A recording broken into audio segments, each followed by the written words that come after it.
Welcome to my library, dear guest. My name is Cole, and I will be a storyteller. Today's episode is on the not safe for work side. I am warning you now, so in case you wish to skip, I completely understand. There are a lot of other stories on my channel you could listen to instead. Like last week's. That one is not doing so well.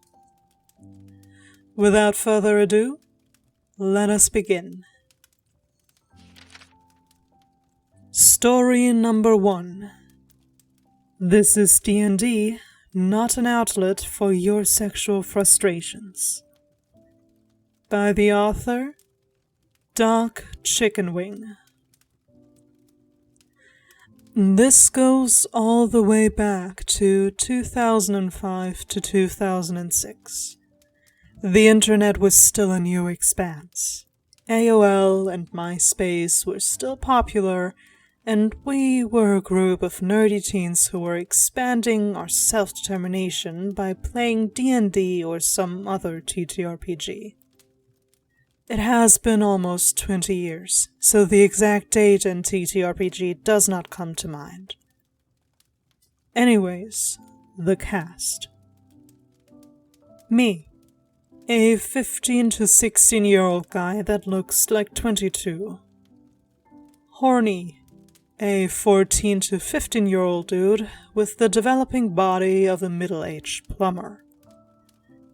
DM, a 17 to 18-year-old guy. Friends, a group of 3 to 4 other guys in ages between 15 and 17. The reason I point out body types will become apparent later in the story. Anyways, we are a group of mainly nerdy and kind of socially awkward teens. We were into anime, manga, video games, reading old sci-fi, and so on. The DM at the time had a job and used his money to acquire some TTRPG game books and wanted to try running a campaign. Horny had taken the liberty of asking his parents if we could do it at their house, as they lived close to our high school and a bus route we could use to get home after it. They agreed because they were also nerds, and were excited for the younger generation to pick up TTRPGs. Horny told us, and we all agreed and started planning everything.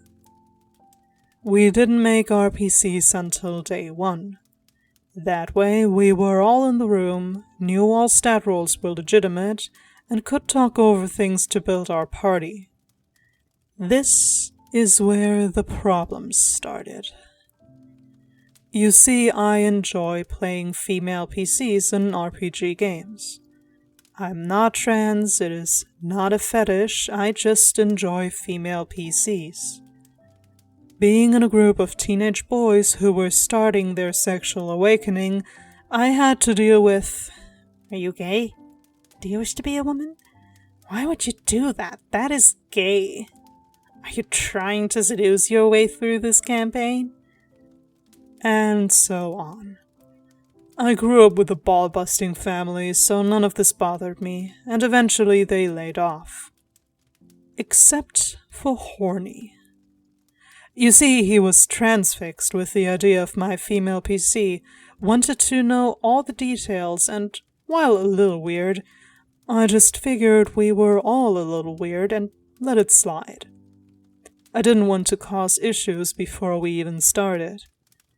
I rolled up some firearms expert, made her a ginger with green eyes, and said she looked plain and boring. Then he asked me about cup size, and I cut that off.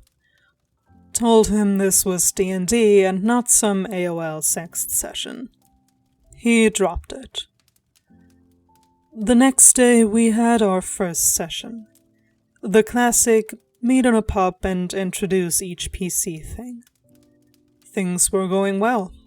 Gunslinger, warrior, mage, and of course, Horny with his horny bard.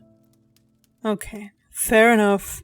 Things are starting to get into motion when Horny comes out of left field with, I roll to flirt to seduce duck chicken wings PC. We all stop. Have a laugh at this. My PC was the only female PC, so we thought he was joking. He clarified he was not. So to try and diffuse things, I said, "Hey, horny, my PC is a lesbian, so nah, bro. Let's continue the game." Now I know I should have shut it down harder. I should have left something. But at this time I was really excited to play D&D and didn't want this to ruin it. I figured we could push past this. Well, Horny pushed and said, "This is D&D, and in the real world, men can convince lesbians to date them, so it should work here. I should get a chance to roll and try." The DM piped up and said, "I will allow the roll, and if he gets an at 20, you have to RP flirting with him." Horny quickly rolled and got a nat 20. Hell, a part of me still hoped Horny was just doing a joke badly. Well, Horny took it seriously and started getting sexual, talking about his PC, grabbing my PC's breasts in the bar and trying to RP flirting with me. Remember when I said our body types would come up? Yeah, this is it. So here we have Horny, a guy with the body of a budding plumber trying to RP flirt with my PC, while looking at me. A guy built like an adult man who speaks diesel engine and was throwing up 170-pound bench presses in the eyes. So, needless to say, I left. I took my PC sheet so he couldn't do weird things to it, told them this is too weird and creepy, and took my happy ass on home. They tried for another week to do some more D&D, and Horny was non-stop horny, so they just stopped the D&D as he started trying to get the DM to RP NPC flirting and other things. All the guys there, except for Horny and the DM, gave me an apology of some kind, as they all thought it was just a joke gone wrong. The DM didn't apologize, but did say he too thought it was a joke gone wrong, until Horny tried to do it to him. Horny just refused to even admit he did anything weird, and I kept my distance from him after that. They didn't play D&D with Horny again for a while, and then made strict rules. He couldn't do that again, or they would tell his parents / kick him from the group. And I refused to play D&D again until 2020. I told my new group my past experience and said for me to play, I want no flirting or seducing PC characters, no stealing from other PCs, and no horny bullshit. We will break this down bit by bit. First off, playing a character of the opposite gender doesn't make you gay, trans, or anything else. Just like playing a gay character doesn't make you gay, or playing a straight one doesn't make you straight. It's all fantasy, and I find it silly that there are people who honestly believe this. Your character is not you. Unless you really, really want them to be, I suppose. Like making an isekai, but TTRPG style. Also, that meeting in the pub. I know you said you should have shut it down harder or left, but honestly, I think at that point you couldn't have really known. There were red flags, yes, I agree. But from what I understand, you brushed over this quote-unquote joke and continued on as normal. So I too probably would have seen it as a one-off joke, like most others. Oh, now we come to the good, and by good I mean really, really bad stuff. If I have to tell you this, I'm sure you're already too far gone, but here goes. No, a guy cannot convince a lesbian to date them. What about the word lesbian and its definition does not register? I do not understand this mindset. I truly don't. Back to the story. I repeat this time and time again because it happens rather often in these sorts of stories. But a good role cannot make you brainwash a person, much less another player.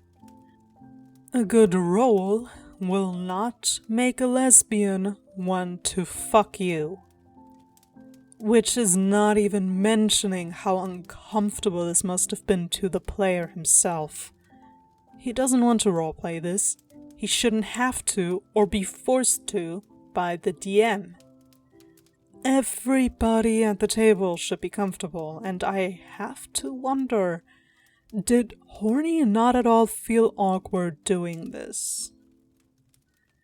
I don't quite get how body types play into this. I believe they were rather unimportant in the big scheme of things, but either way, I'm glad the author left. They correctly identified the red flags and prevented future horror stories from happening. And while the DM didn't apologize, though he definitely should have, he at the very least realized Horny's behavior was wrong. Not that his own was, but I suppose there's at least that. Now, as for Horny himself, well, it has been around 17 years.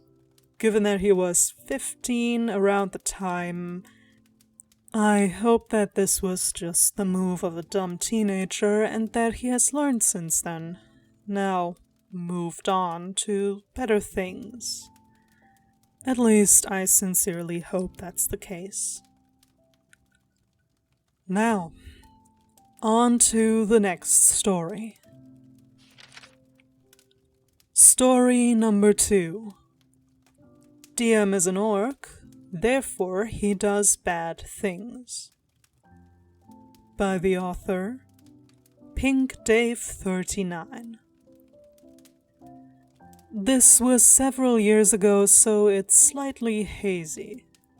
I found a game on Roll20, not labeled as 18+.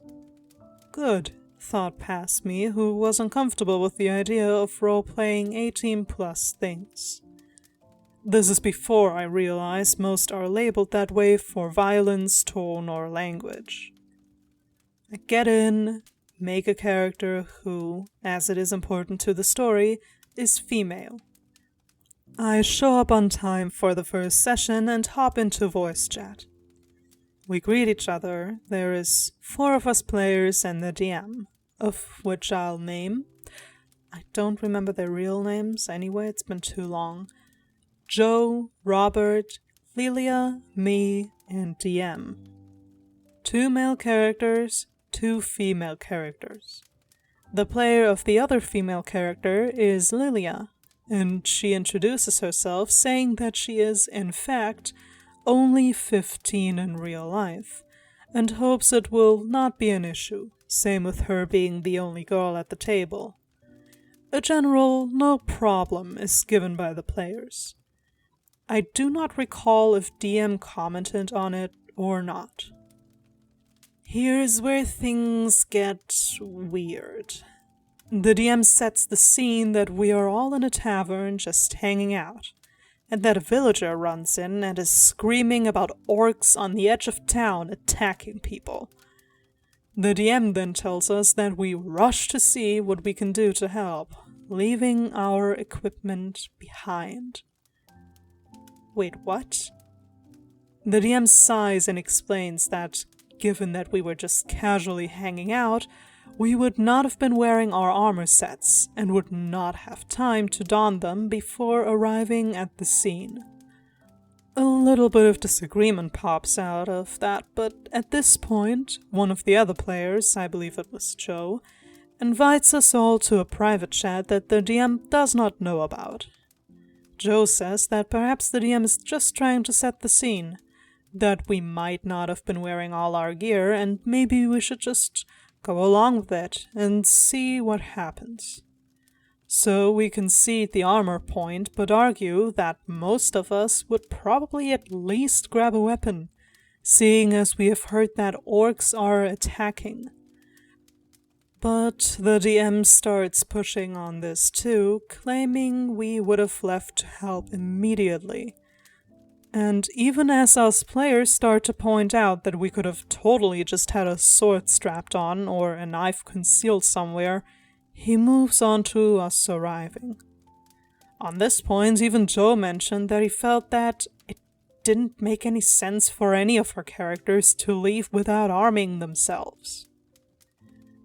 As we arrive, orcs are there in plenty, and we're told to roll initiative as we are being overrun.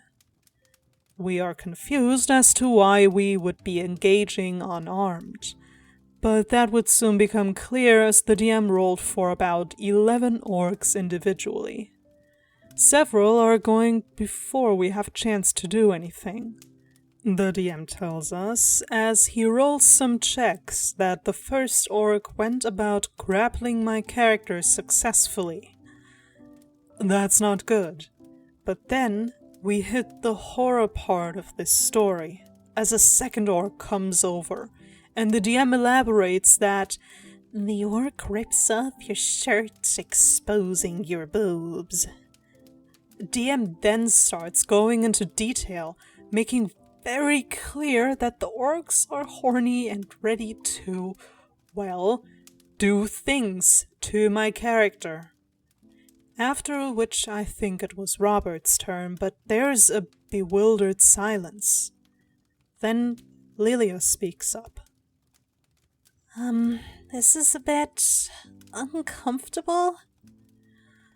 After that, us players start to talk about, wait, is this why you didn't want us with our equipment? This is, not cool. Wait, is this an 18+ game? I don't recall it being labeled like that. Wait, DM? Lilia is only 15. You probably shouldn't introduce that kind of thing into this game, then. Are some of the things that I remember us bringing up. However, the DM didn't see this as a big deal and started pressing that we should just deal with it and get on with your turns already.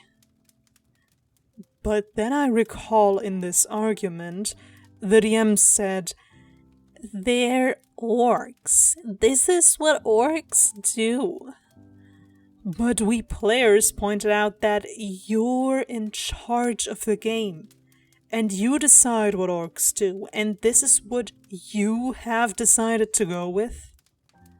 The DM finally shut down and just said, well, if you don't like it, feel free to leave my game. But good luck finding another DM that'll waste his time on your over-complaining asses. Sounds of everyone leaving the call.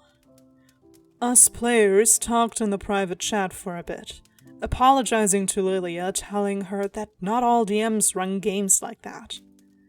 She was just glad that everyone agreed that guy was terrible, and was glad that she quit before more orcs got to act, and potentially touch her character.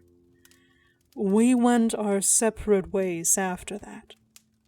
To end this story, I just like to say I really hope that DM got banned, or at least that nobody sticks around for any of this type of fantasy games.